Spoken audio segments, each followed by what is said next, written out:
Hi everybody, welcome back to my YouTube channel.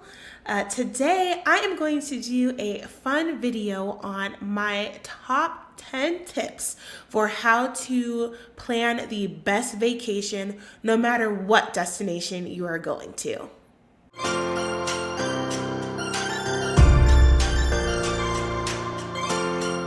So I thought this would be a really fun topic because I love vacation planning and I am the person who plans every single vacation, whether that be for just me and my husband, or if we're going to do a group vacation, a family vacation, or if someone else is planning a vacation and they just need help, they always come to me and I end up usually planning their vacation a little bit for them. So I thought it would be really fun to just sort of share my ideas, my tips, the things that I've learned, and how I plan my vacations, because these are going to be some of the ways to save the most amount of money, I can promise you. So let's get into it. So tip number 1 is always decide ahead of time if it is going to be a group trip or a single trip, just you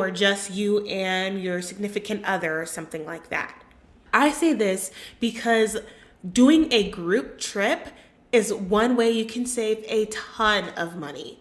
So for instance, if there is somewhere that you want to go that you know it's going to be a lot of money because it's very far from you, so that is one of my number 1 tips.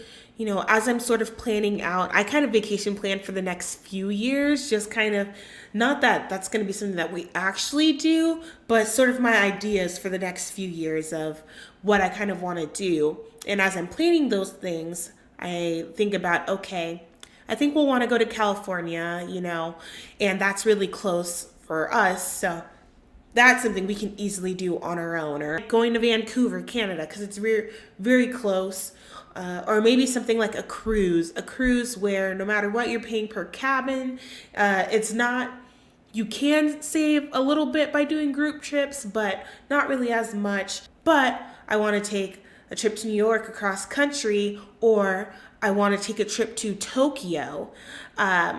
And I know that's going to be very, very, very expensive. Regardless, I immediately decide I'm going to try to make those group trips. I start to put out feelers, mention it to a few friends, to some family members, and see if they might want to come with us. So I know that's not going to be possible for every single case. You might not have someone who wants to go with you for your trip, but I would highly suggest that you try on some of those really pricey trips. Tip number 2, choose the right time of year for your vacation. This is so, so important. I know that it can be hard to do sometimes because maybe you're trying to plan vacations around, times of the school year. I know that can be kind of hard to do, easier said than done, but if you can, choose the right time of year for your vacation. What do I mean by this? I suggest you look up. The first thing I do when I decide, okay, I want to go to New York, is I get onto my computer and I just look up best time to travel to New York.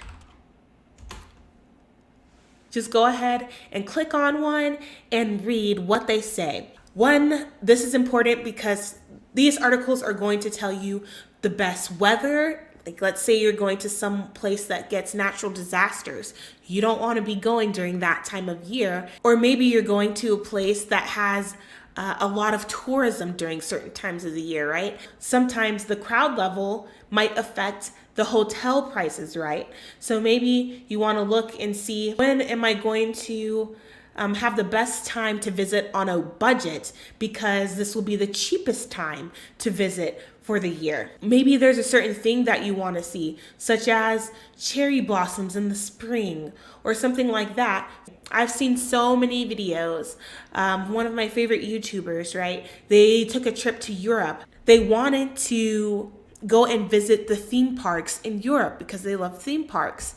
But they went and they took a trip during a time where the theme parks are closed. So these are just things that you really have to look at. The right time of year, like I said, can also be really important for saving money. A lot of cities have certain times of the year that are slow seasons for them. So if you were wanting to come for cheaper, you'd want to come during those slow times because the hotel prices are so much less expensive if you come during those times of year. Tip number 3, check out Skyscanner to find the best flight deals. Skyscanner.com is a super handy website that does the work of checking out all different airlines and the different flight booking sites for you. It's so amazing. All you have to do is put in where you want to go, and it is going to populate and find all of the best deals that you can find on the web or anywhere for you. I love using this site because it has the 3 categories based on what might be most important to you. If you just care about whatever is the cheapest, you can have it filter by the cheapest flight, or you can have it filter by the fastest flight. So this is one of the best money saving places that I have ever found. And it's also doing it from all the different airlines. So it's nice and easy right here. It'll tell you which airline it's finding the flight deal from, and that's all you have to do.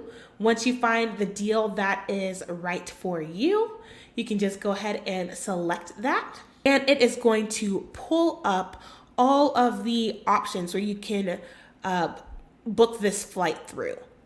So usually if both flights are from the same airline, usually there will be an option here to book it under that airline. But if you are booking a deal that is from multiple airlines, usually it is going to be a different travel or booking site that you would book from. And then it's very easy. You click the one that you want, it'll go ahead and route you over to that booking website, which is going to automatically populate the flight option that you are looking at. And boom, all you have to do is check out from there. Tip number 4, check out secretflying.com. Secretflying.com is a website that shows you the best flying deals or vacation deals from all over the web. Secret Flying is really fun to use if you just know that you need a vacation, you don't necessarily have a destination in mind, or maybe you have a destination in mind, but you don't care when you go on it. Secret Flying is very interesting. This is really just showing you the craziest deals that are available online, and you have to be a little bit flexible about when you want to go.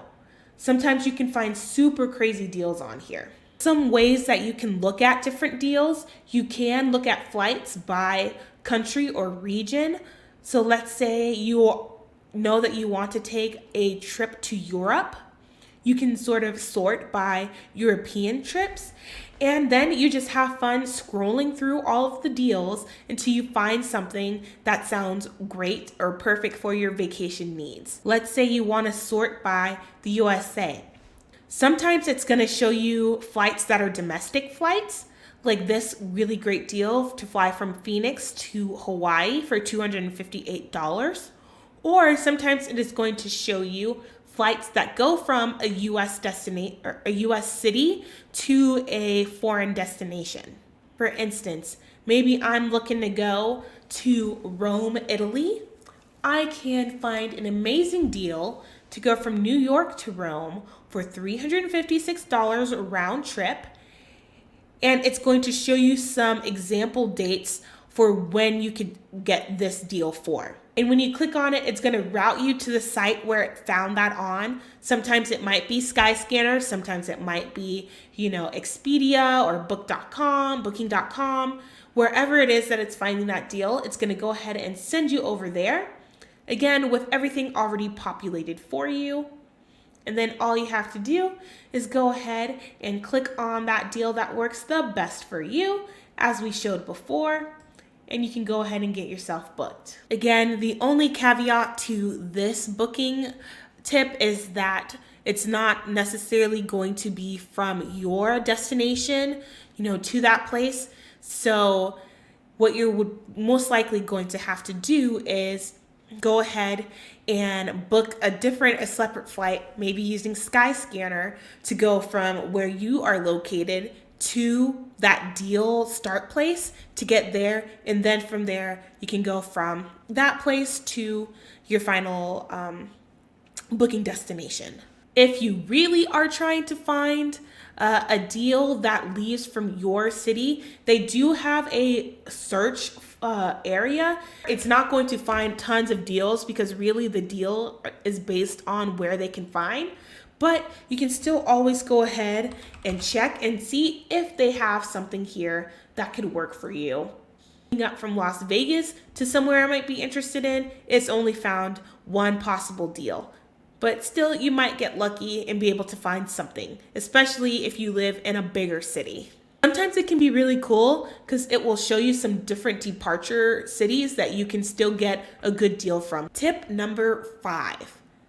Sometimes if you are not finding a very good deal on a round trip flight, you can actually sort of beat the system by booking one-way flights. For instance, we were looking to book a flight from Portland to Las Vegas, and doing round trip, it was coming out to about $300 at least to do this flight. But when we went ahead and looked for doing it only one way, we were able to find deals that combined came out to much less than doing a round trip flight.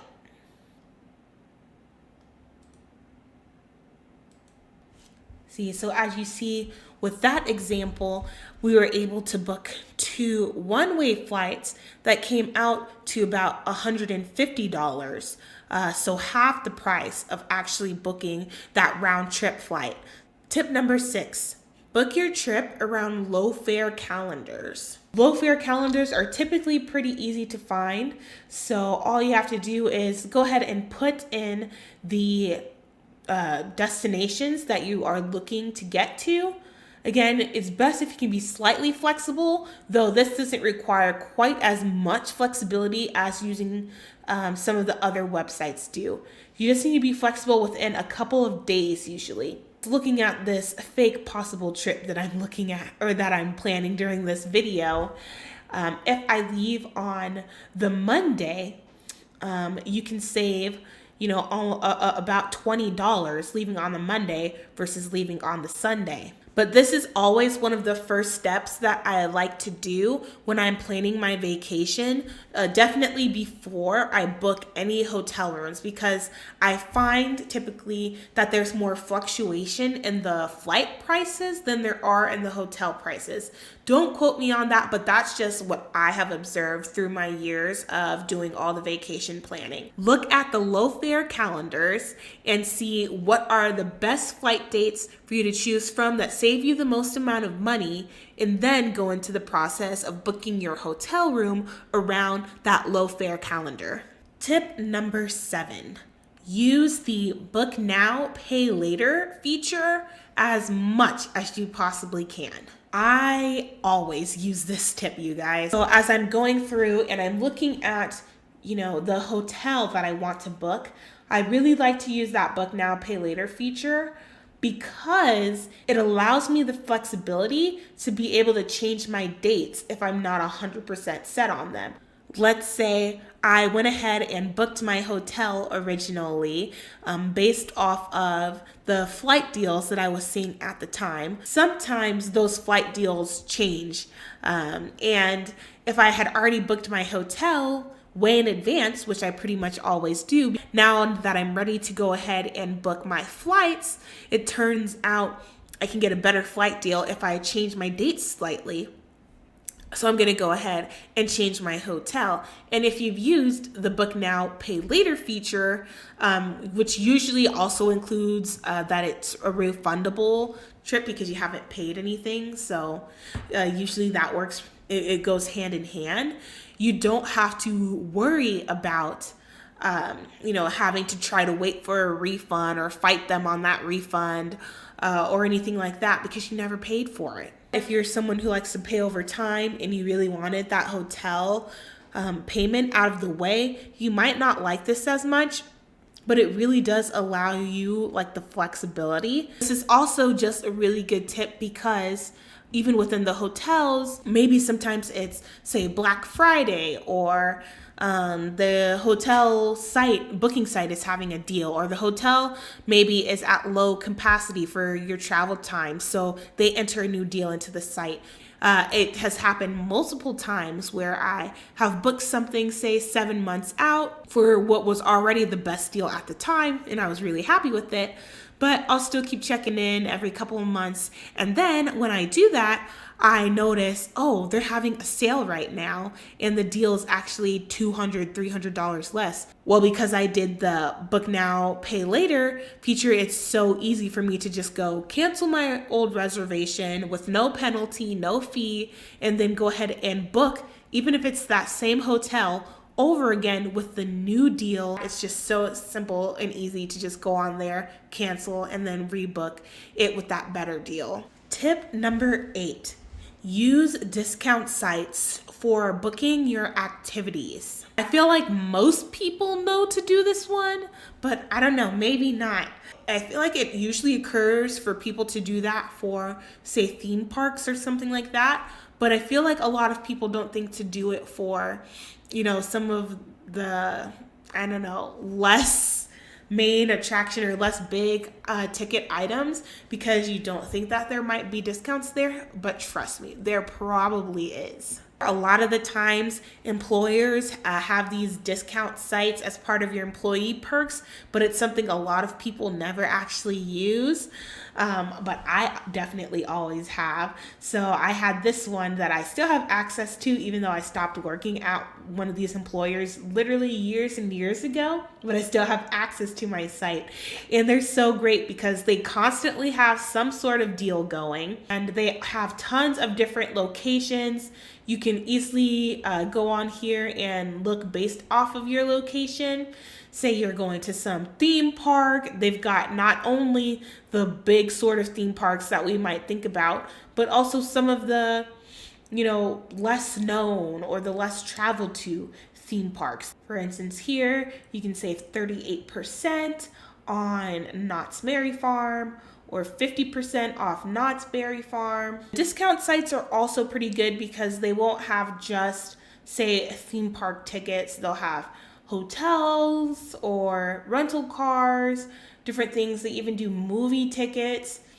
So it's typically easy to search for. You can just go and look by city, and it's going to bring up for you all of the best deals that they have. For instance, they have deals on Broadway shows that you can go to, going to the observatory. And sometimes they'll have tickets for like sports games on here. You can do a sightseeing cruise, a museum. So just take a look through here and see if maybe the attraction or the thing that you wanted to do is on here. Or if you're not even super sure what you want to do, it's really cool to just look through here, and it might give you an idea of something fun to try that maybe you haven't done before.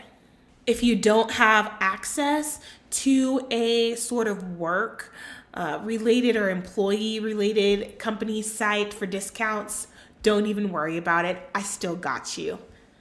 Check out Undercover Tourist, and you're going to find a lot of the same things. You'll be able to find theme park tickets. They have ski resorts, movie tickets. You can always try searching up the city that you're trying to go to and see if they have something in that city.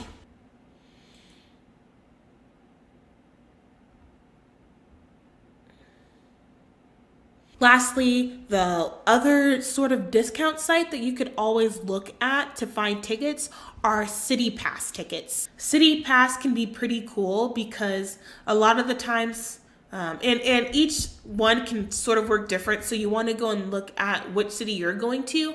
But for instance, I've used City Pass in Seattle, I've even bought it for Las Vegas to just do some things around here. And it was really cool because I could buy a city pass for, I believe it was a 7 attraction city pass. Basically, you're paying in advance to go to the tourist attractions, and it usually is at a discount from what the door price would be for that attraction. So for instance, here is a city pass for New York City. Check out the city pass for the place you're going on. It'll tell you the admission or what attractions that it includes. Sometimes it'll say you can go to this place or another place. So that means you would choose between one of those options that they have available. It'll tell you everything that's included. Usually it will tell you what the regular price is. So meaning if you were not to get the city pass and you were to do all of the activities that the city pass includes, just on your own at the door, you would be paying this price versus getting the city pass. You're saving that much money.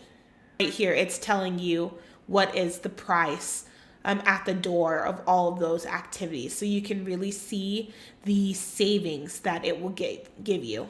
You'll have a certain amount of time for you to use your city pass. So for instance, for this one, they give you 9 days. You can go to multiple of the things on one day. So it's not like you have to do one activity each day. You want to go do 2 or 3 of them in one day, especially if they're close to each other. You can just hop on over to them and you just keep presenting your card. The only thing that can be hard or that you might not like about the city pass is if you're not really sure how many of the attractions you're going to get to.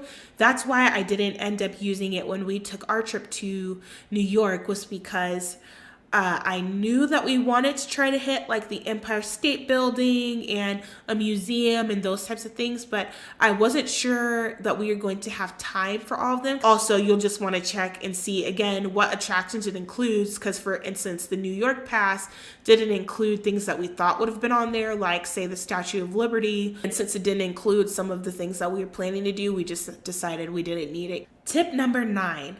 Really price out your transportation so that you can decide what would be the best transportation option to use for your vacation, because it can often be incredibly pricey depending on where you're going. So you might want to kind of price out and see what are the cheapest options for where you're going, because it might help you choose lots of different things such as which hotel you're going to stay at, or what attractions you're going to go to, just because it might be super pricey to go somewhere else. I know a lot of the times people like to get rental cars for when they are going on their vacation.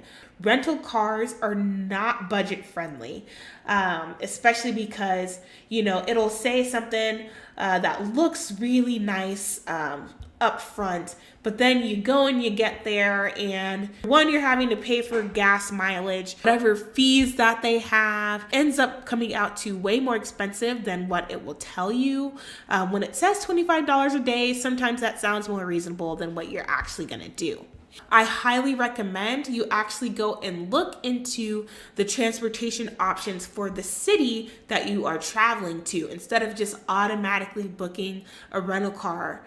I have, family members who, no matter where they go, their first instinct is to just automatically book that rental car, because they're just so used to, where we live, everyone drives a car, so everyone is so used to driving.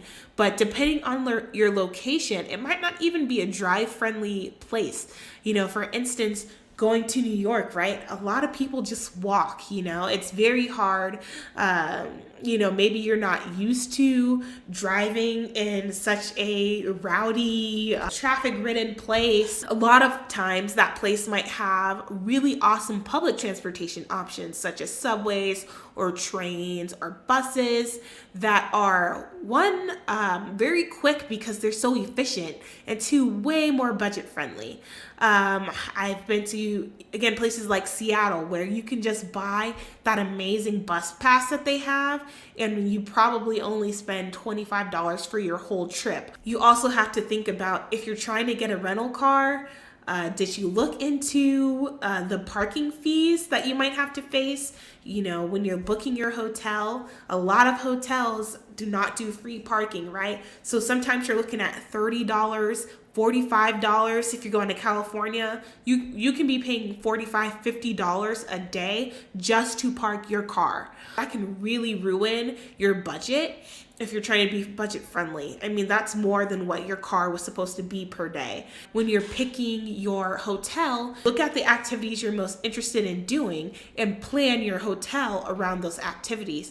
For instance, going to New York, I know a lot of people say that you don't want to stay in that Times Square, Manhattan area. Everything is right there. So why would I decide to stay outside of that New York City, Manhattan area if everything I was going to go to was within a 5-minute walking distance to a hotel that was already on Times Square? If I were to have stayed somewhere in New York that was less expensive than staying at Times Square, okay, I saw people said, oh, well, you know, it's $30 a day cheaper to stay outside of it. And I'm like, okay, that might have worked, but then I'm having to worry about transportation. I would have either have to book a car, having to take an hour, 2-hour train rides, having to pay that much for public transportation options, to go super far. And I'm not used to doing those options, to have to go that far away. I don't know, just things like that, and really just weighing the pros and cons of each. And again, just see what the best transportation options is that will work for your family. And tip number 10 is to actually use guides and YouTube videos to learn the tips and tricks about visiting the destination that you're planning to vacation in. It's super easy to do. All you have to do is Google, you know, the place that you're going to, tips and tricks, and it's going to pull up tons of amazing articles, maybe options from locals or things, and don't be afraid to add that into your search options, right? Best tips from locals or something if you're not trying to do tourist attractions. And they will tell you all the best things that you need to know. Don't use public transportation during this time of day because it's rush hour. Consider actually getting an Uber or a taxi during that time. So different things like that could, one, save you money, save you time, save you headaches, save you energy. I love going on YouTube and again, just looking up, you know, New York vacation tips or something like that for wherever I'm going on, and I will watch, you know, at least 1 or 2 videos. Sometimes they'll show you the best things to do, the best restaurants to go to, even sometimes to just actually get a picture of what that area looks like, right? Maybe I'll look up walking videos. Some people will do like a walking tour or a driving tour of the area of town that I'm trying to go to. So you can see a sightseeing bus tour, or maybe your essentials that you need to pack, mistakes to avoid, things to know before you go. All of these things, you can just find tons and tons of resources that will really save you money. How to do this travel place on a budget. Just so many great options and resources available on YouTube and on the web. You might as well use them. Thank you everybody so much for watching this video. I hope you found it helpful. Are any of these tips that you use? Have you used Skyscanner? Have you tried secret flying? How do you book your vacations? What order do you go in? Are you someone who never books vacations because it gives you anxiety? Are you thinking about booking a group trip for your next vacation to try to go out of country or across country on a budget for something that you wouldn't have been able to afford if you were to just do it on your own? Let me know down in the comments your favorite vacation planning tips, any additional sites that I or your fellow vacation planners should check out. And let me know if you want me to do more of these types of videos, or even show you more of my process and maybe actually plan some vacations together or something like that, because I'm a nerd and I love to do things like that. So just let me know. But that's it for today. Thank you all so much, and I hope you have a beautiful day.